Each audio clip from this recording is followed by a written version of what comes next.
Good afternoon everyone. স্নান টান করে এসে গেলাম, এখন রান্না বান্না শুরু করে দেব। প্রথমে এখানে আমি ভাতটা বসিয়ে দিলাম আর মুগ ডালটা ভেজে বসিয়ে দিচ্ছি। এই যে লাউটা দেখেছো, এটা আমাদের গাছের লাউ। আজকে লাউ দিয়ে আর ডাল দিয়ে বানাবো। কুচি কুচি করে কেটে ডাল ফুটিয়ে বানালে খেতে অনেক ভালো লাগে।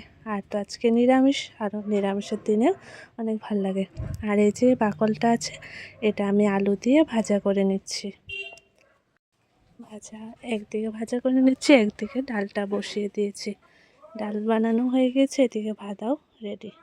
আর বানাবো এখানে আলু পনিরের তরকারি। তো তরকারিটা বসিয়ে দিয়েছি।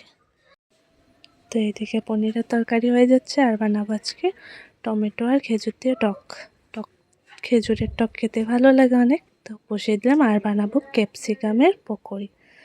তো আজকের আমার নিরামিষ রান্নাবান্না এটুকুই।